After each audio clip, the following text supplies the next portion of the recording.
Ça, c'est des projets actuellement, rien qu'aux États-Unis. Des projets qui sont dans les tuyaux de requalification d'autoroute. Et regardez, vous voyez, c'est ce genre de choses qu'il s'agit de détruire. Quand on voit ces endroits-là, c'est ça leurs autres. Mais oui, hein, ils ont des trucs, ils ont construit dans les années 50-60 des trucs comme ça. C'était la modernité. Ça, c'est à Seattle. Et en France, eh bien aussi, nous aussi, on supprime des autoroutes. Ça, c'est l'autoroute foudroyée. Et voilà ce qu'on construit à la place. Alors, ils y vont lentement. Hein. Je suis allé il y a un an, toujours pas terminé. Mais on commence à se dessiner ce beau projet. C'est quand même plus sympa, non? Ah, là, vous connaissez par cœur, on passe. Voilà, ça brûle. Qu'est devenu le trafic une fois la fermeture du pont Mathilde? Il y avait 92 500 véhicules jour, soit 114 000 déplacements sur le pont Mathilde. On le sait parce qu'il y a un taux d'occupation d'1,23, d'ailleurs une personne, 1,23 dans les voitures. Après, il n'y avait que plus que 71 500 véhicules par jour sur les autres ponts. Donc il y a 21 000 véhicules qui ont disparu. Une partie s'est retrouvée dans les transports publics. Une autre partie s'est mise à marcher. On a même vu que le vélo en a profité un peu. Et puis, il manque 11 400 déplacements.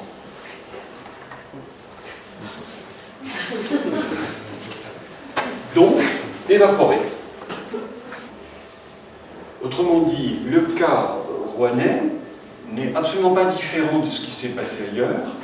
Il est au contraire, c'est sans doute le cas peut-être le mieux documenté au monde, grâce à l'effet de surprise, lié grâce à notre chauffeur qu'on a payé grassement pour rater son livrage.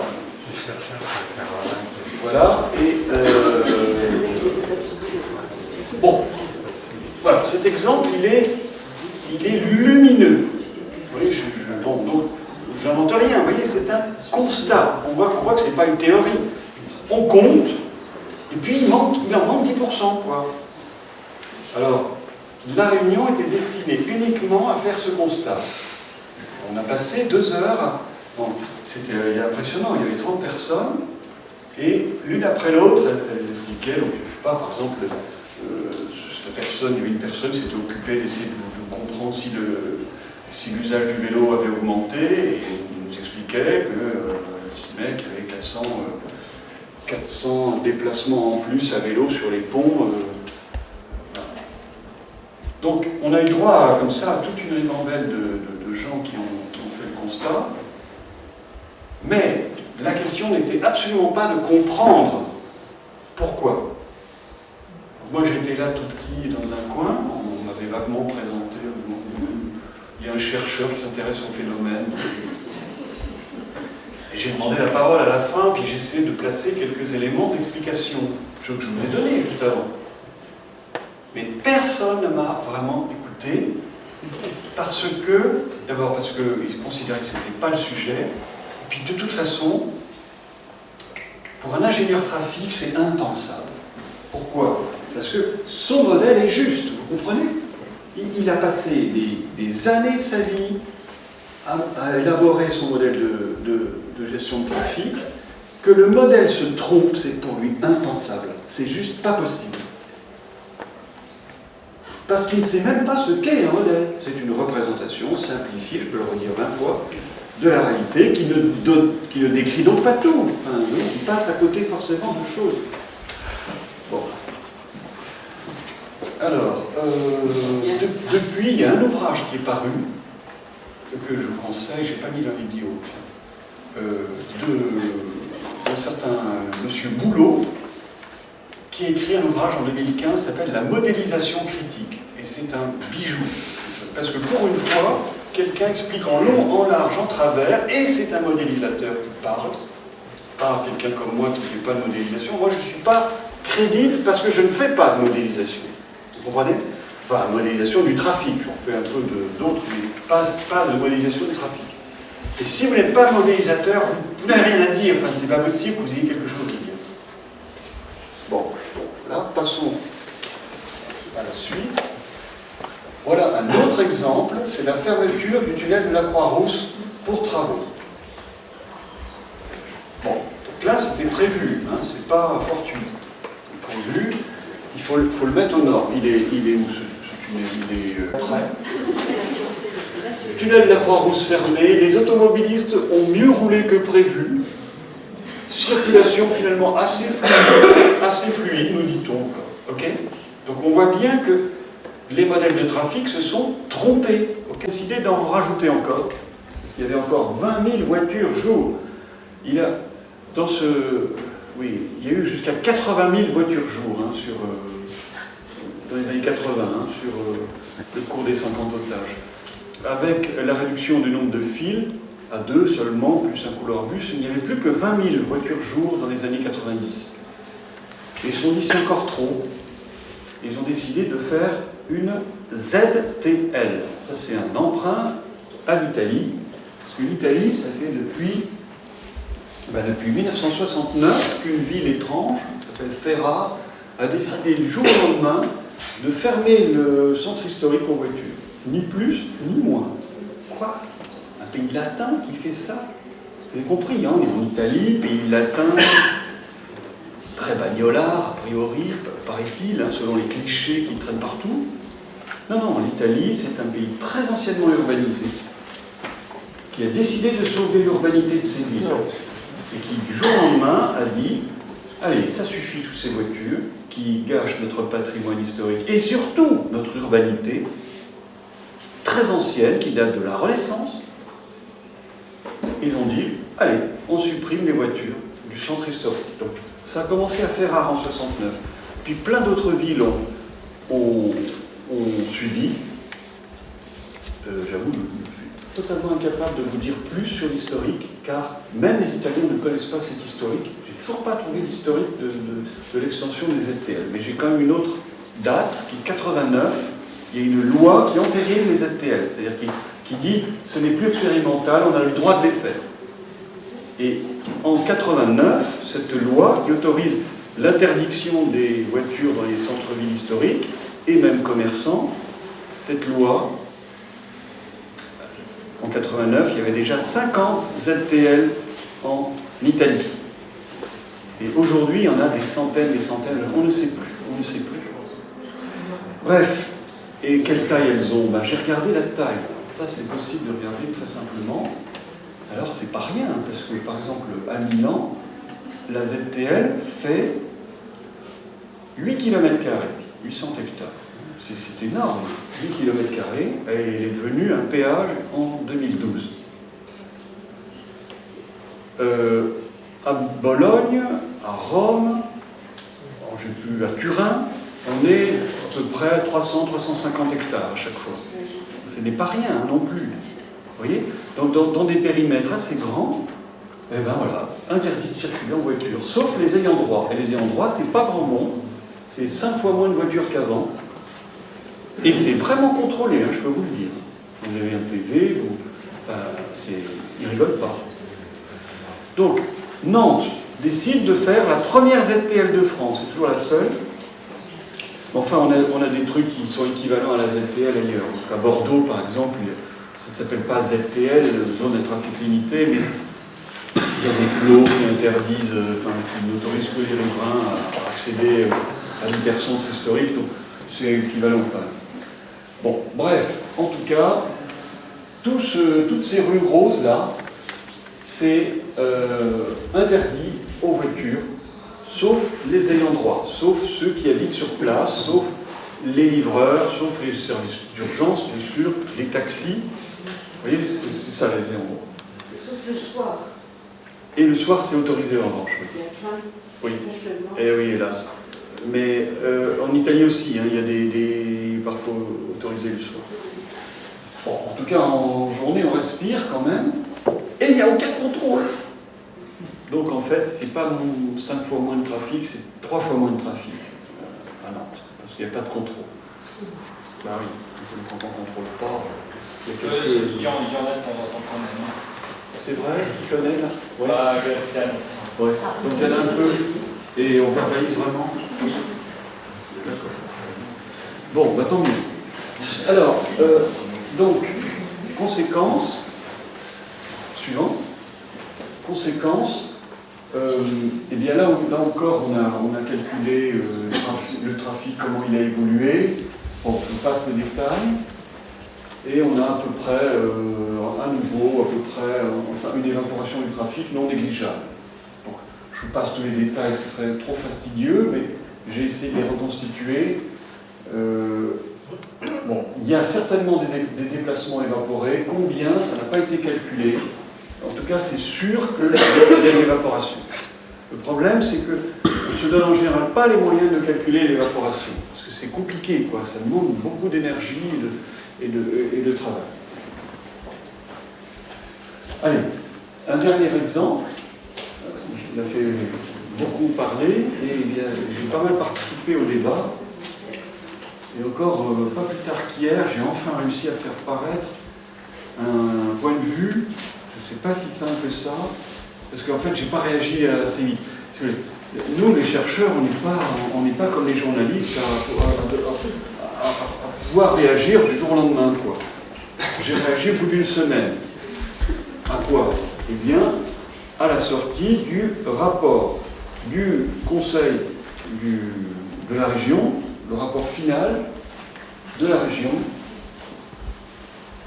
aux mains de Valérie Pécresse, opposante notoire à Anne Hidalgo, maire de Paris, et donc qui s'amuse à dire que c'est un scandale, cette fermeture, et bon. En fait, où est-ce situé? Vous voyez, c'est la voie Georges Pompidou, en fait, c'est sur les quais artificiels. Hein. Avant, il n'y avait pas de quais avant.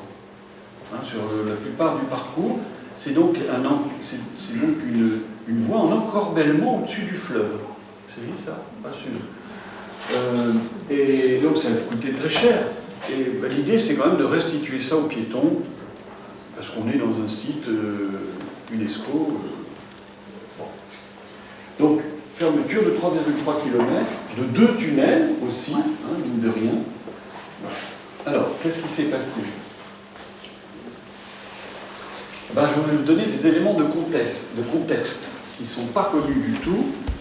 Et pourtant, j'ai publié récemment dans une revue scientifique, pure et dure, un article qui raconte le contexte. C'est-à-dire, depuis 25 ans, qu'est-ce qui se passe à Paris? Alors, vous allez tomber des nues, moins 45% de trafic auto dans Paris depuis 25 ans. Quoi? C'est pas vrai. Eh ben oui. Donc, je pense qu'à la fin du mandat d'Hidalgo, on aura divisé par 2 le trafic entre 1990 et 2020, en 30 ans. Pourquoi? Vous avez compris, 1990, c'était la droite qui était au pouvoir. Ben oui, c'est la droite qui a commencé à réduire le trafic auto. Pécresse, elle ne veut pas le savoir, ça. Mais c'est la droite qui a commencé. Et qui? Ben Chirac.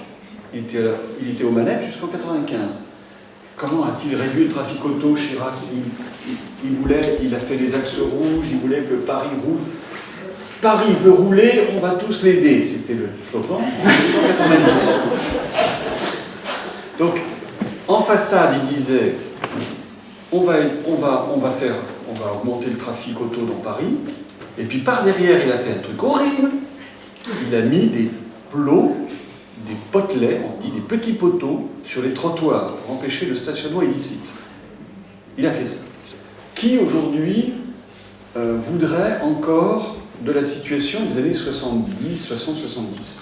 Paris, dans tous les trottoirs, étaient encombrés de stationnement illicite. Tous. Toutes les places publiques étaient encombrées de stationnement sauvage. Toutes les places, mais c'est-à-dire, par exemple, devant l'hôtel de ville, partout. Place, je sais pas, devant Notre-Dame, parking. Devant tous les monuments, la place des Vosges, enfin, partout. Et donc, évidemment que les gens ont trouvé normal qu'on reconquiert peu à peu les trottoirs. Et ces potelets, bon, ça n'a pas fait plaisir, mais alors maintenant, ça a plein de défauts, hein, ça a des effets pervers terribles parce que ça prend de la place, les potelets, et puis c'est des obstacles pour les personnes à mobilité réduite et pour les aveugles. Mais au moins, ça a permis quand même de reconquérir les trottoirs. Et puis Tibéri est arrivé en 95, et son équipe a continué, et a même fini par dire carrément, bah oui, il faut réduire le trafic auto, ça pose trop de problèmes dans Paris, de pollution, de bruit, d'accidents. Et il a lancé le premier plan vélo en janvier 96, etc. Enfin, je ne peux pas tout vous raconter. Donc, aucun phénomène d'évaporation du trafic n'a pu être observé ou établi plus d'1 an après la fermeture de la voie. Donc, si vous lisez ça un peu vite, vous en concluez qu'il n'y a pas d'évaporation du trafic. Ah, erreur! Non. Il y a écrit « Aucun phénomène d'évaporation du trafic n'a pu être observé ou établi ». Et non pas qu'il n'y a pas d'évaporation du trafic. Vous avez mal lu. Tout le monde a compris qu'il n'y avait pas d'évaporation. Hein. Tout le monde. Et l'AFP, par exemple, a dit... en toute bonne foi, il n'y a pas d'évaporation du trafic. Mais non, ça veut dire en fait qu'ils ne se sont pas donné les moyens de le calculer. Voilà. Ok, donc ça s'appelle de la manipulation. C'est très clair. Ça veut dire faire croire des choses qui sont fausses. Bon, eh ben, essayons de calculer. À partir de ce rapport, on a plein de chiffres, on peut essayer de calculer. Alors, j'ai essayé. Bon. Alors, ça donne un truc incomplet, on n'arrive pas à un résultat, on est d'accord. Mais on a des éléments. Alors, on constate qu'il y a un report de trafic sur d'autres voies et à d'autres moments de la journée. Kéo, boulevard Saint-Germain, périphérique, A86, autres voiries. Il y a même encore d'autres rues, rue de la Convention, enfin, etc. Il y a encore d'autres trucs. Bon. Alors, ça donne les 43 000 véhicules qui ont disparu, parce que les 43 000 véhicules qui circulaient sur la rue Georges Pompidou, on les retrouve ailleurs, mais en partie seulement. Il y en a 21 000 qu'on ne retrouve pas. Du moins, alors, après, ça... Bon, je termine mon calcul. Donc 21 000. Soit, des véhicules, ce n'est pas des déplacements. Hein, c'est un peu différent, puisque ça dépend du taux d'occupation du véhicule. Donc une autre colonne déplacement. Que sont devenus les 25 200 déplacements? Il y a une partie en report modal, mais on ne sait pas, on n'a fait aucun effort pour le calculer. Il y a une partie de report modal et une partie de trafic évaporé, très certainement. On ne sait pas calculer, qu'on n'a rien fait pour calculer. Figurez-vous que, après avoir fini ce truc, et pas plus tard qu'hier, j'ai reçu un mail d'un consultant, parce que comme j'avais publié sur le site Reporter, bon bref, ce consultant découvre ce que j'ai écrit, m'écrit un mail et me dit « Eh ben j'ai fait les calculs moi aussi ». Ah, c'est extraordinaire, donc je me suis dit, génial, voilà, alors qu'est-ce qu'il va me dire? J'ai très peur, il va descendre en flammes, ce que je dis, ce que j'ai dit, tout ça. Pas du tout, il dit, je suis d'accord à peu près avec tout ce que vous dites. Sauf que, après, il rentre dans le détail des chiffres, et il dit, bon, je trouve que là, vous exagérez un petit peu, on peut trouver, en cherchant bien, si on prend toutes les hypothèses, si on prend au maximum, si on fait crédit si on prend à la lettre tout ce qu'ils disent, c'est peut-être quand même pas suffisamment. Là, en fait, si on rajoute quelques rues étroites de Paris où il y a peut-être eu une petite augmentation de trafic, si on rajoute tout ça, si on prend le maximum, lui il dit non, il ne reste pas 21 000, il en reste peut-être 12 000 quand même. Donc, il conteste le fait, mes chiffres, il les trouve trop pessimistes. Bon. Mais il reconnaît que lui, il a cherché au contraire à le moins critiqué possible par la région, et il a donc accepté tout ce que dit la région, etc. Donc j'ai pas eu le temps encore de lui répondre point par point à tout ce qu'il dit, mais globalement, on est d'accord, on est d'accord sur l'ensemble. Après, on va discuter entre nous, entre spécialistes de détails, comme ça va être intéressant. Mais voilà, alors moi je suis absolument ravi, et il me dit en même temps à demi-mot, j'ai fait ce travail dans le cadre de mon bureau d'études pour, je ne sais pas, donc j'imagine pour la mairie de Paris.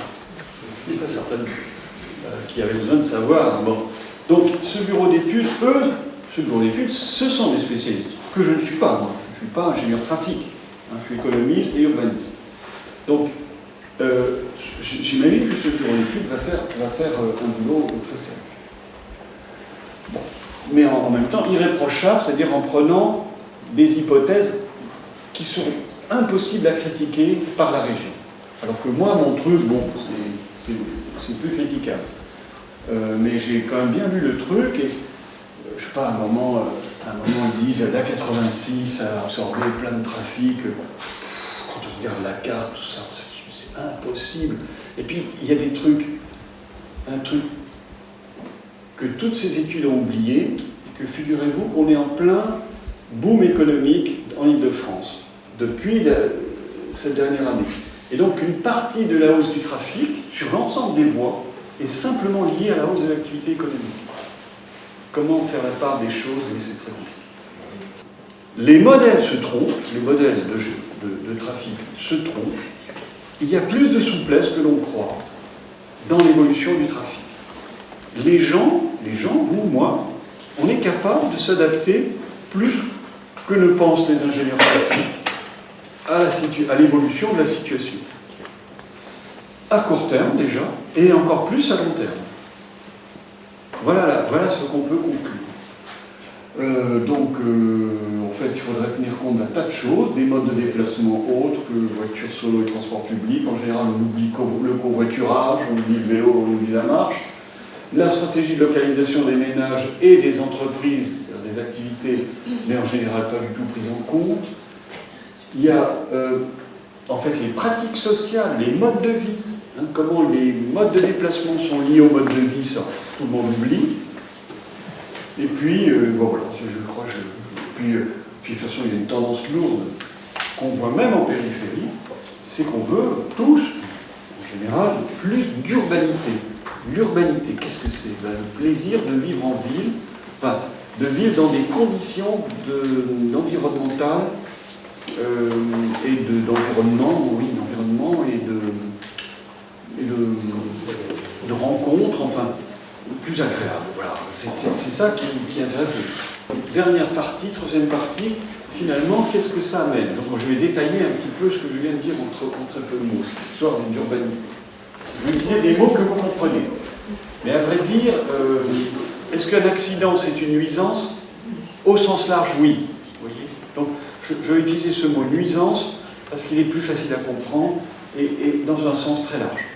En fait, c'est toutes les gênes provoquées par la voiture. Gênes, hein, ça peut être une autre façon d'en parler. Eh bien, en général, on en repère 4, 5, pas plus. On dit d'habitude bruit, pollution, accident, congestion, et puis encore effet de serre. Là, vous êtes bien placé. Donc, 5 externalités négatives. Et puis après, on oublie tout le reste. Et le reste, il y en a énormément. Mais, pourquoi on les oublie? Tenez-vous bien, c'est incroyable, mais c'est vrai. Parce qu'on ne sait pas dire combien ça coûte. Donc, par exemple, le fait que le paysage soit dégradé par des transports, par une autoroute, par, je ne sais pas moi, en pleine ville, un paysage dégradé, tout le monde le voit. Hein. Tout le monde ne trouve pas forcément très joli toutes ces voitures partout. Le fait que, par exemple, dans une rue, il n'y ait pas d'arbres, parce qu'il ne faut surtout pas mettre d'arbres, parce que ça supprimerait des places de stationnement, et que donc la rue, elle est complètement minérale et métallique, parce qu'il y a plein de voitures qui stationnent. Bien sûr que ça dégrade le paysage. C'est pas une rue très sympa, une rue comme ça, où il n'y a que des voitures en stationnement. Hein, c'est pas... mais combien ça coûte? Personne ne sait. Donc, ça n'existe pas. Nous, les économistes, enfin, les économistes orthodoxes, hein. Moi je suis hétérodoxe, mais compris, je suis un petit bizarre. Les économistes orthodoxes, tout ce qu'on ne peut pas mesurer, tout ce qu'on ne peut pas monétariser, tout ce qu'on ne peut pas transformer en un nombre d'euros, on va donner plein d'autres exemples. Par exemple, les déchets le long des routes. Il y en a énormément. Regardez, une fois que je vous le dis, je ne verrai plus que ça. Il y en a, c'est énorme la question des déchets le long des routes. Et des rues même. Le temps qu'on passe à tout ramasser sans arrêt. En fait, il y a plein d'endroits où on ne ramasse rien. Parce qu'il suffit de quitter l'hypercentre ou le centre-ville pour découvrir qu'il y a plein d'endroits, on appelle ça des délaissés de la route, ou des rues, hein, des zones où les déchets s'accumulent parce que personne ne ramasse, parce que c'est trop coûteux, c'est trop compliqué. Bon, évidemment que ça a un coût, ça. Mais personne ne s'y intéresse, etc. Les vibrations, vous pouvez chercher tout ça. Eh bien oui, les vibrations, ça crée par exemple des fissures, oui, dans les bâtiments historiques, mais aussi des maisons très simples. Et bon, donc c'est un coût non négligeable, mais qu'on ne sait pas calculer. Là, je vous ai mis un des tunnels dégradés de Bruxelles. Et puis, je vous ai mis un élément de coût, une voirie à niveau. Quand tout est à niveau, évidemment, on peut rouler bien plus lentement. On doit rouler bien plus lentement, puisqu'il y a des tas de gens qui traversent. Donc, certes, on roule plus lentement, mais ça coûte à peu près 5 à 10 fois moins qu'une voiture, qu'une infrastructure dénivelée, c'est-à-dire en surplomb ou en souterrain. Bon, donc tout remettre à niveau, c'est toujours beaucoup moins cher. Mais pour cela, il faut réduire la vitesse énormément. Parce qu'il faut éternellement aller toujours plus loin. Et donc, voilà, si vous réduisez la mobilité lointaine, vous favorisez la mobilité de proximité, et vous tombez dans autre chose, quoi, une autre façon de concevoir la vie. Vous aurez un réseau de voiries mieux maillé, mieux hiérarchisé, des espaces publics accrus, des commerces de proximité favorisés. Alors, j'ai presque fini. Des espaces libérés qui peuvent accueillir de nouveaux usages. En fait, la voiture est extraordinairement spatiophage. Alors, j'ai fait tous les calculs. Il faut calculer avec de la bonne manière, avec une unité de mesure qui est le mètre carré multiplié par des heures. Bon, donc personne n'a l'habitude de ça, mais c'est la bonne unité de mesure. Et quand on fait ça, on s'aperçoit que, en gros, quand on circule en voiture, par exemple, quand on va au travail en voiture plutôt qu'en bus, on consomme, tenez-vous bien, 300 fois plus d'espace-temps, de mètres carrés, que en bus. C'est considérable, considérable. La voiture est hyper spatiophage. Bon, donc, si on réduit, donc là c'est une photo beaucoup plus simple qui permet de dire ça, il y en a, celle-là est peu connue, pourtant c'est la première. C'est la campagne de pub de promotion du tramway à Strasbourg en 1990. On voit bien que, vous voyez, évidemment, il y a 177 personnes dans les voitures, il y a 177 personnes dans ce tramway. Pas encore. Oui, c'est un tramway. Ça figure le tramway. Donc, là,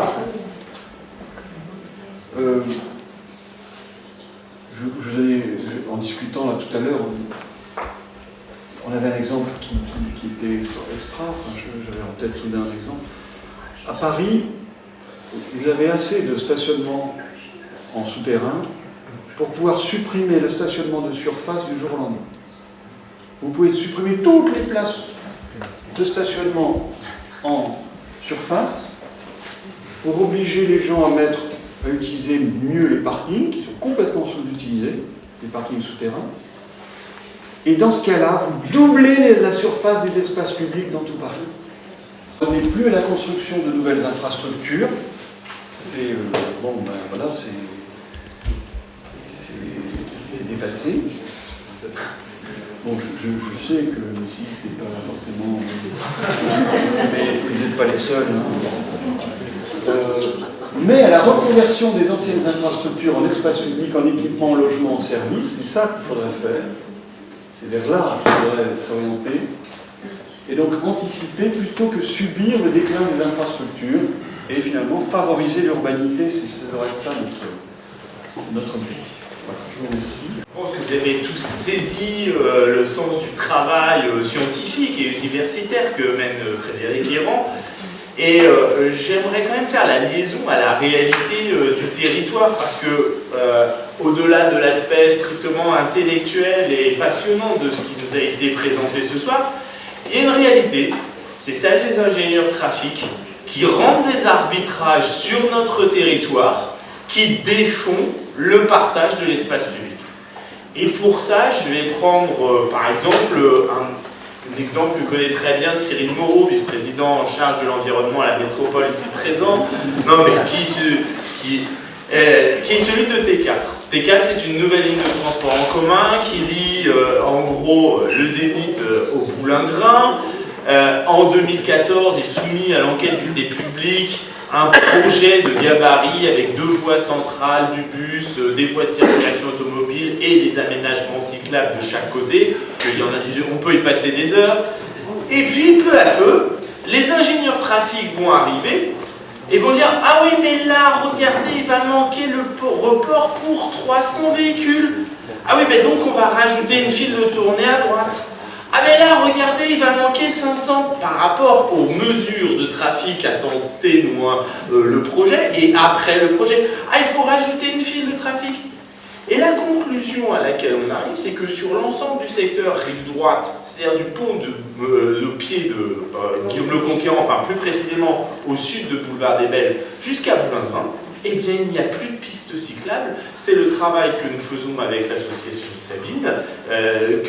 Et en voilà un exemple tout à fait concret. C'est-à-dire que le fait que nous n'ayons pas de culture de l'évaporation du trafic, de la capacité de réduction des gabarits de voirie, entraîne le non-partage de l'espace public. Mais surtout, quand on regarde l'analyse de trafic, on nous annonce une augmentation de 20% du trafic, voire de 40% sur certains espaces. Et on dit, ah bah ouais, mais en 2025, il va y avoir tellement de trafic qu'il faut absolument une nouvelle autoroute. Mais sauf que tous les chiffres qui sont aujourd'hui en notre possession montrent une diminution du trafic. C'est-à-dire, c'est une enquête de déplacement très précise, argumentée sur comment ça se déplace, etc. La dernière date de 2007. Ça remonte. La suivante, qui a été faite au niveau technique sur les 2 années précédentes, devait être livrée en septembre 2017. Ça faisait 1 an qu'on nous disait « Oui, elle va arriver en septembre 2017, ça arrivera, elle sera publiée, etc. » Et comme, eh bien, ils ont senti qu'il y allait avoir ce débat et ce débat autour des trafics, puisqu'on nous dit qu'il faut dépenser 900 millions, dégrader tout l'environnement à l'est de Rouen pour ce que le trafic va augmenter, eh bien l'enquête n'est pas sortie. Et nous sommes au mois de janvier 2018, ça fait 4 mois, je sais, alors pas de stabilisation, tu reviendras là-dessus, mais aujourd'hui elle n'est pas publique au sens où on ne peut pas exploiter ces données. Mais les données qu'on peut extraire ici ou là, et on a des spécialistes, on était en réunion hier soir là-dessus, montrent bien qu'il y a une diminution d'ores et déjà du trafic automobile. Et donc, au-delà du phénomène d'évaporation. Je vais laisser... Tu veux dire que les résultats les gênent, c'est ça? Exactement. Exactement. Puisque la question du trafic automobile, et là-dessus, je finirai là, et puis après, Hélène, faire les présentations, on peut peut-être, mais on l'a tous vécu au moment de Mathilde, du pont Mathilde. C'est-à-dire que combien de gens, quand vous discutez, disent « Ah, mais j'ai changé mes habitudes ». Et c'est très intéressant le changement, alors là, sociologique. Alors il y a un premier temps d'effarement. Ah mince, comment je vais faire? Je ne sais pas comment faire là. Ma voiture, je prenais le pont Mathilde, j'ai pu me... Comment je vais faire pour me déplacer? Il y a vraiment ce moment-là. Ça dure 3-4 mois, tout le monde se plaint, c'est l'enfer, les embouteillages, etc. Et puis après, il commence à y avoir des précurseurs qui disent « Ah non, mais moi j'ai trouvé une autre solution, je prends le train, je prends mon vélo, enfin peu importe. » Et puis, il y a eu un effet d'emballement, c'est-à-dire qu'il y a eu plein de personnes, en tout cas, je parle là que d'observation et d'expérimentation autour de... Enfin, on connaît pas mal de gens dans les associations, c'est une façon aussi de mesurer ce qui se passe. Et puis, ils ont changé leurs habitudes. Il y a eu un phénomène très drôle, c'est que quand il a réouvert, il y a eu une partie qui a repris les anciennes habitudes et qui les a réabandonnées au bout d'un temps. C'est-à-dire 6 mois après, les gens se sont dit, mais non, mais je peux reprendre ma voiture pour prendre le pont Mathilde, mais c'est une aberration que de le faire.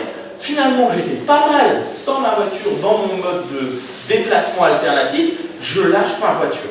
Et ça, ces évolutions de comportement tiennent dans 2 aspects, un côté incitatif et un aspect contrainte.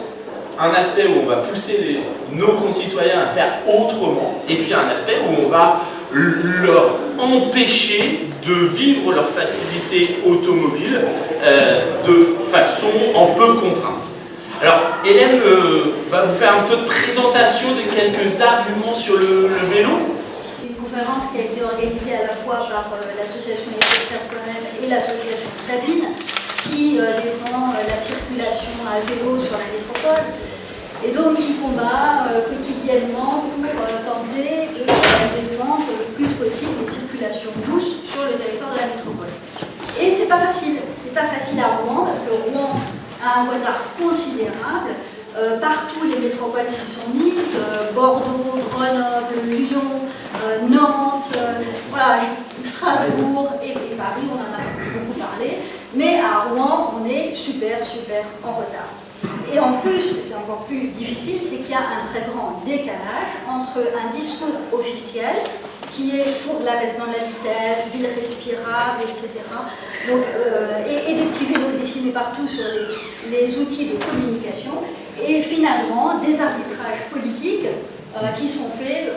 Guillaume vous a parlé de T4, mais on pourrait parler aussi de l'avenue de Bretagne, où on nous dit on va faire une piste cyclable, et finalement la piste cyclable, elle va être sur le trottoir. Donc on a des arbitrages dans les aménagements publics qui sont encore pas du tout favorables au vélo. Donc c'est dur de travailler. Et alors là, je ne sais pas si vous avez dans vos boîtes de lettres, donc quand même une belle illustration. Le petit magazine de la métropole, pôle de proximité Rouen. Alors en page 11, on a mieux vivre sa mobilité au quotidien. À pied, à vélo, transport en commun, ça c'est extra, ça va être super bien. Et puis finalement, on tourne les pages, et qu'est-ce qu'on a 2 pages plus loin, il ne faut pas aller très loin, priorité aux grandes infrastructures.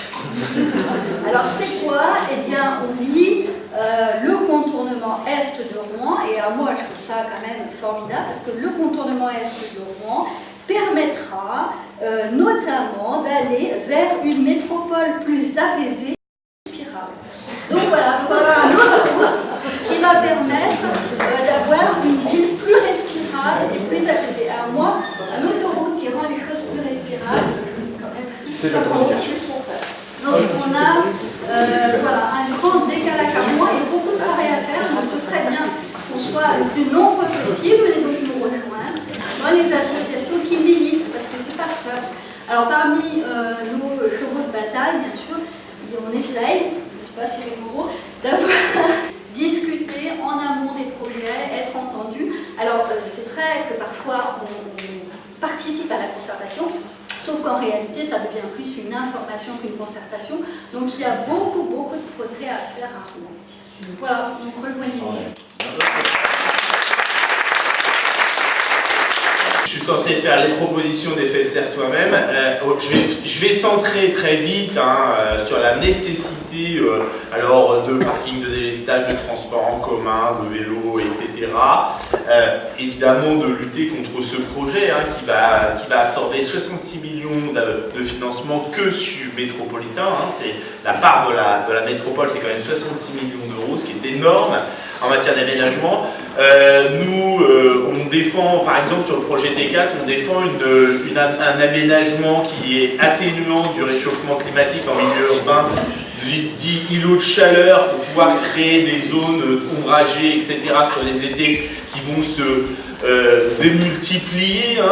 Là, l'ONU a sorti un rapport, les trois dernières années sont les 3 années les plus chaudes. L'impact sur le climat il est quasiment indiscutable, enfin il est indiscuté aujourd'hui dans la communauté scientifique. Cet aménagement, ces urbanités nouvelles que décrivait, c'est remettre un peu d'eau, remettre un peu de nature, éliminer les masses métalliques et minérales pour rééquilibrer même en ville. Alors bon, on a fait des propositions d'aménagement dans les teintes impressionnistes à la métropole. Comment dire, le moins qu'on puisse dire, c'est qu'on n'ait pas été écouté du tout. Mais ça, c'est voilà. Après, c'est des questions de rapports de force sociaux.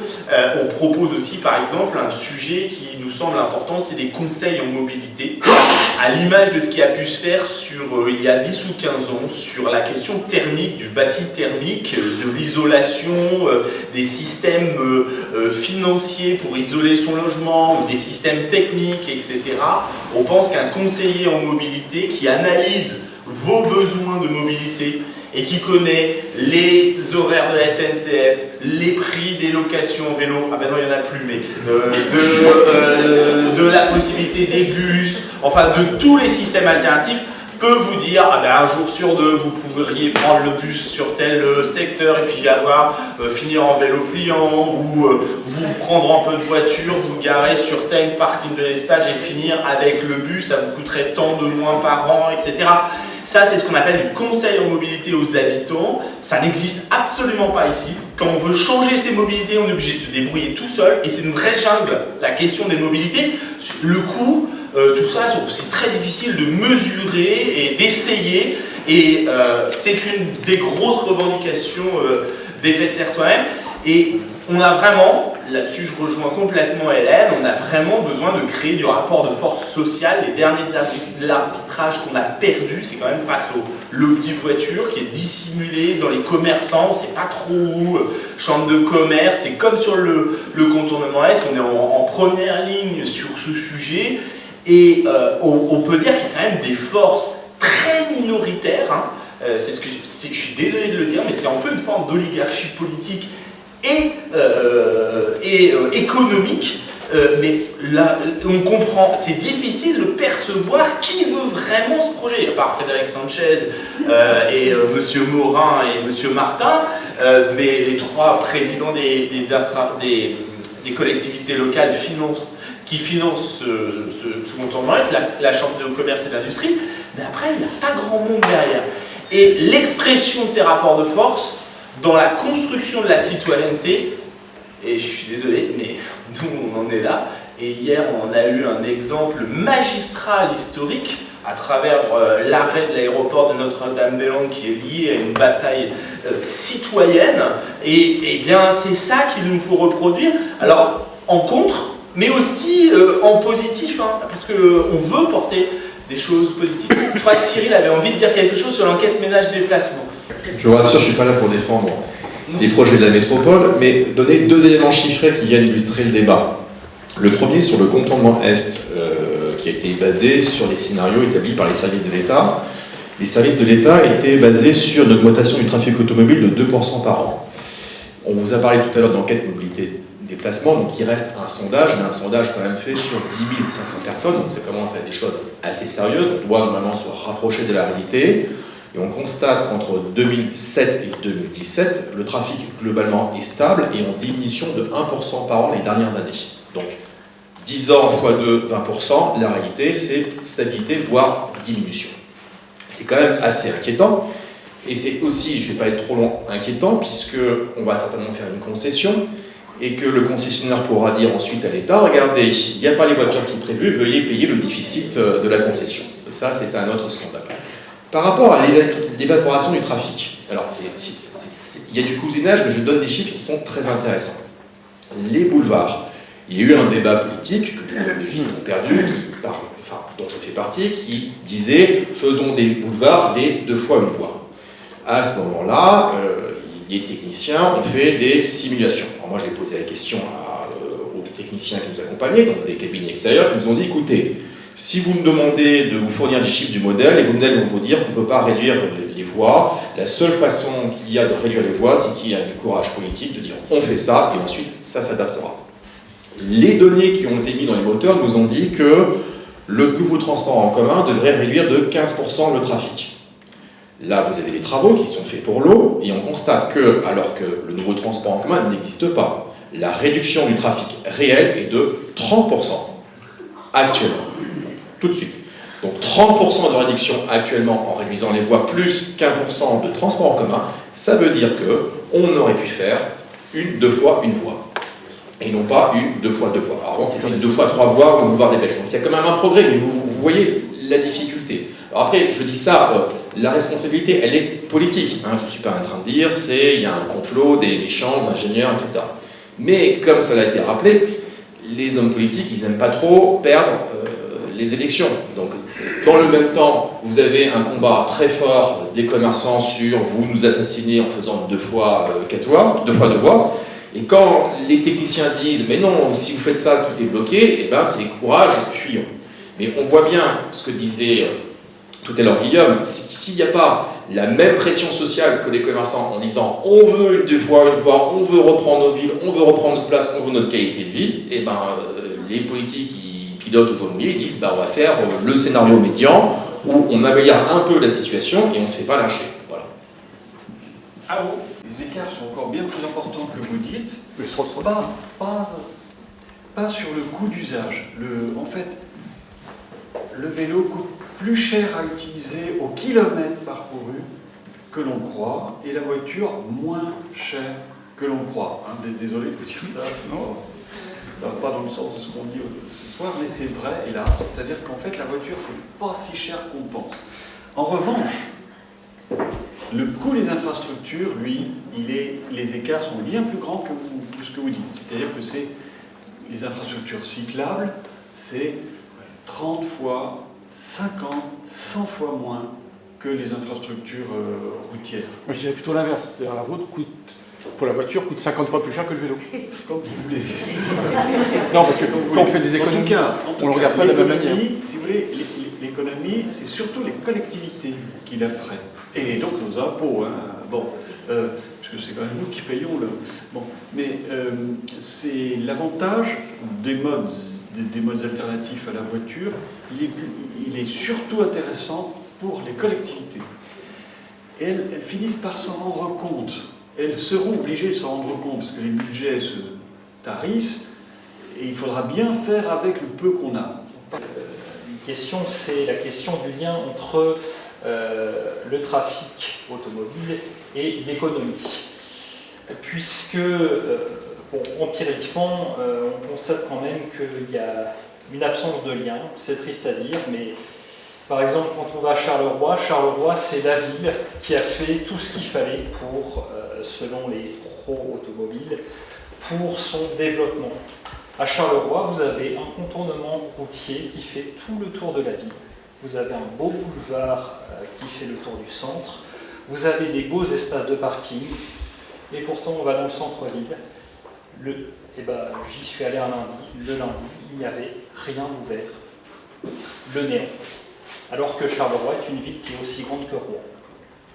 A contrario, que l'évaporation de trafic n'est pas cause de récession économique.